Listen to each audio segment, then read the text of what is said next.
I'm gonna miss this place. Grabe. Oops. Ano ba to? Right place, wrong outfit.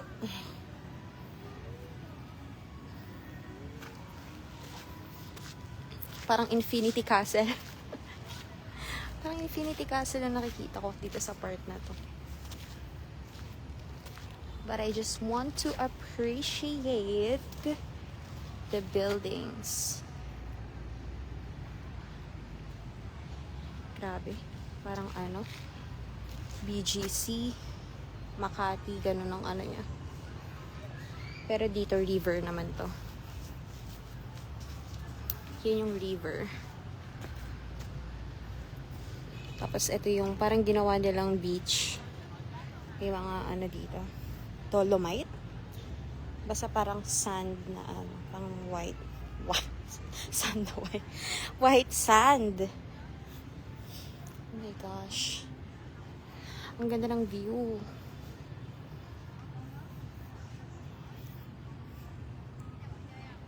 Parang gusto kong magtanggal ng rubber.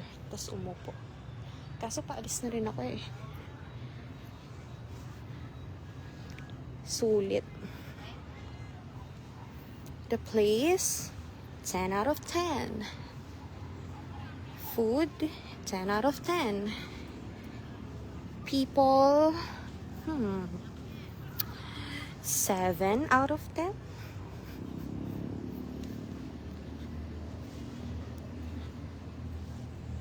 Ganda dito. Etong lugar na to is, feeling ko hindi pa to masyadong nadidiscover ng mga tourists. Kaya konti lang yung tao. Kasi para siyang Disneyland, yung ano niya, yung vibe. May mga rides, ganon. May mga nagpe-perform. Oops.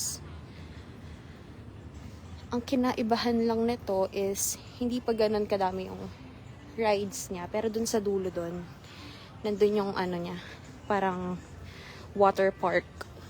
Eh, hindi na ako nagpunta doon kasi nga hindi naman ako maliligo.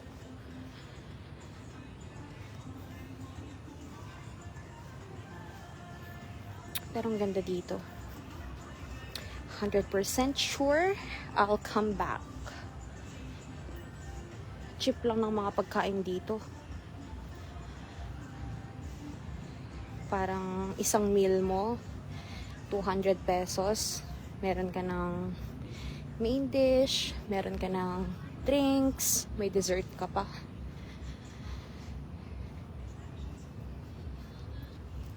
Tapos ang mura ng mga Grab. Parang yung minimum na binayaran ko sa Grab is 13,000 dong. So, that's around 30 pesos. Eh, lagi ako nag-Grab. Parang kaya nga hindi ako naka 20,000 steps eh, mga less than lang. Kasi pag tinatamad ako, lagi ako nag-Grab. Ito, isa to sa mga rides, pero parang ano siya, under maintenance. Tapos ito yung mga tao, diba? Hindi pa masyadong maraming tao dito. Hindi ko alam kung dahil weekdays ngayon, kaya hindi masyadong maraming tao. Pero ang konti lang. Lalo na kanina no pagdating ko dito, parang ako nga yung pinakaunang tao dito kasi 4 PM nandito na ako. Anyway, ang bango ng iniihaw nila. Parang family sila. Tas ano. Okay. Okay, gets na. Ano siya, parang feeling public place. Yung mga may bayad lang yung rides. So, anyone can come here. Pero, kapag sa mga rides na feeling ko yung may bayad. Pero mura lang siya sa Klook. Wait lang, sasarado ko muna yung bag ko. Ay. Oh my gosh, yung passport. Ayun.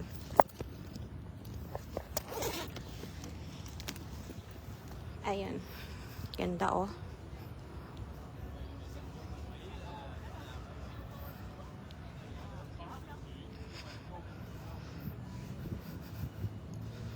Ang bango ng iniihaw nila. Sana mag-alok sila. Keme.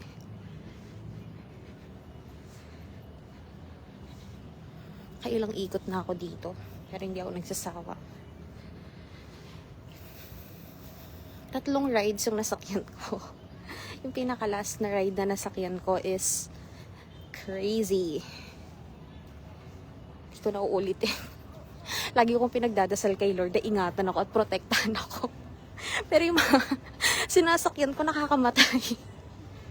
Lagi kong pinagpe-pray na ilayo ako sa kapahamakan. Pero adventurous. Ayan. Ito hindi ko na ito sinakyan kasi masyadong pambata. Pero kanina may nakausap akong Vietnamese doon. Guy.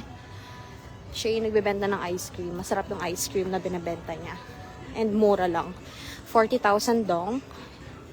Around 80 to 90 pesos. Pero ang aesthetic ng itsura. Ayun o, diba?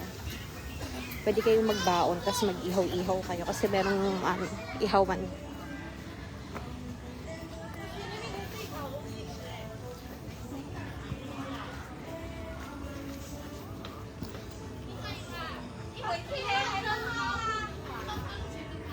Grabe, mamimiss ko tong lugar na to.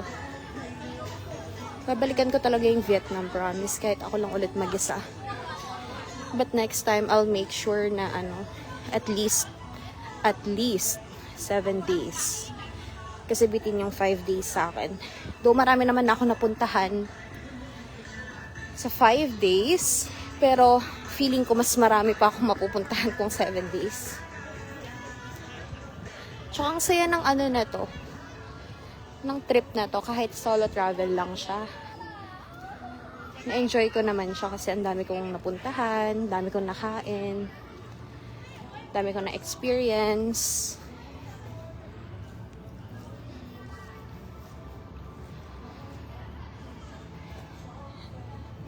Diba? Tapos alam nyo ba, 1 hour yung binahe ko dito. Nakamotor lang ako kanina. Yun yung binukong Grab. Ayan, ito pala yung water park. Malaki siya. Like, mas malaki siya sa Paano ko ba siya kasing yung sa Pampanga, nakalimutan ko na. Aqua Planet. Para siyang ganoon pero mas malaki siya doon. Tapos dito sa hindi ko alam if ito yung river or lang to. Pero siya, pwede ka mag-boating dyan. Pero hindi na ako nag-boating kasi ayoko maging masyadong adventurous. Kasi syempre, solo travel pa din to, diba? Kailangan mag-ingat. Baka mamaya mahulog ako. Tapos yung passport ko mabasa. Sabi kanina ni, kuya doon, nakalimutan kong tanongin yung pangalan niya. Pero siya yung Vietnamese na kausap kong medyo matino-tino mag-English. Sabi niya meron daw dito nagpe-perform. Baka yun na yung sinasabi niyang nagpe-perform yung sa labas kanina. May show kasi kanina.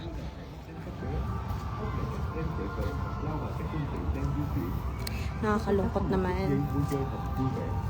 Last day tomorrow. I'm gonna make it worth it. Ano pa bang pwedeng gawin bukas? Pero pag uwi ko na, nasa District 9 ako, imagine. From District 1, nakapunta ako sa District 9. Diba? Ang syala ni ate mo. Hindi natakot. Hindi natakot si ate girl. Palaban talaga. Hindi naman kasi ako takot talaga mag-isa. Parang mas gusto ko mag-isa kesa sa amin na madali ako, ganon. Pero okay lang, di naman may kasama. Pero if tatanungin ako, okay lang na mag-isa.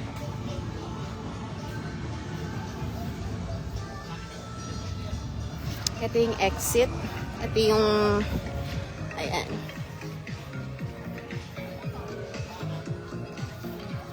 So, ayun na nga, diba, sabi ko kanina, parang hindi pa to masyadong alam ng mga tourist. Kasi nga, ang layo niya sa District 1. Usually kasi pagbaba mo ng airport, yung mga tourist, mas pinipili nilang magstay sa District 1. Kasi nandun talaga yung mga tourist spots. Yung cafe apartment, yung walking street, at saka yung mga Michelin guide na mga kainan. Kaya feeling ko, hindi pa masyadong nadidiscover to ng mga tourist.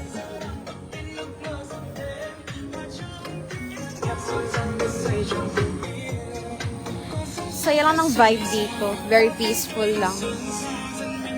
Mamimiss ko yung pag-umaga. May nagbebenta ng banbaw. Banbaw. Gumagana. Naglalako. Tapos naka-speaker siya. Tapos dito naman yung entrance. Oh my gosh, mamimiss ko to. Kahit di pa ako nakakaalis, gusto ko nang bumalik.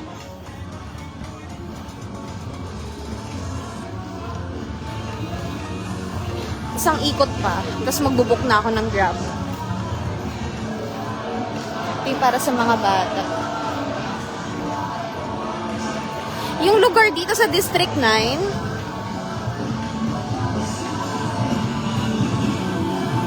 ito yung entrance.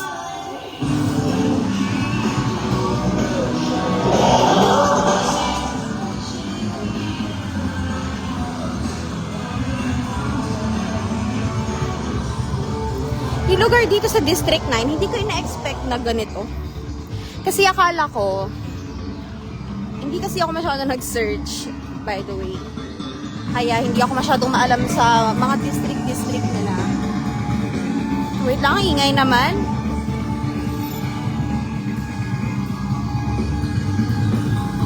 Ito yung bilihan ng ticket. Pwede ka palang mag-over the counter dito. Sa Klook pa ako nag-book. Pero okay lang, mura lang din naman.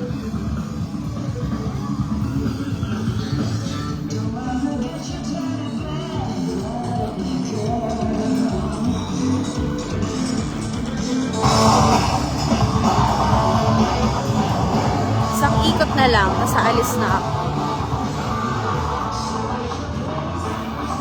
Saan ba ako nag-live banda? Oo, dun saan? Okay, dito na lang ako dadaan. Hindi ko na-expect na ganito yung District 9 kasi akala ko, the more na lumalayo ka sa District 1, parang mas nagiging siya. Yun ang akala ko ha. Parang akala ko mas nagiging countryside or nagiging baryo.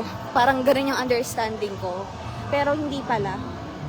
Kasi tinan nyo itong District 9. Para akong nasa Makati. Para akong nasa BGC. Ang daming condo, ang daming hotel, ang daming mga restaurant, mga coffee shop. Pili ko nga nasa Manila lang ako eh. Ayan.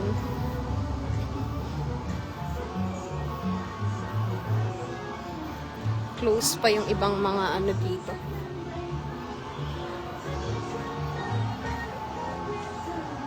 Ganito siya pag gabi. Diba? Nagla-live lang ako para at least makip ko siya. Makip ko siya sa memory ko para every year lilitaw yung live. Diba? Tapos hindi na siya madidelete forever. Ayan. Aga pa dito, 1 hour behind kami eh. So, if 8:41 na dyan, dito 7:41 pa lang. Ganda oh. Diba? Dami ko ng picture dito. Na videohan ko na. Sasakay ba ako dito? Parang gusto ko pa mag-isang ride. Pero kasi, paalis na ako. Baka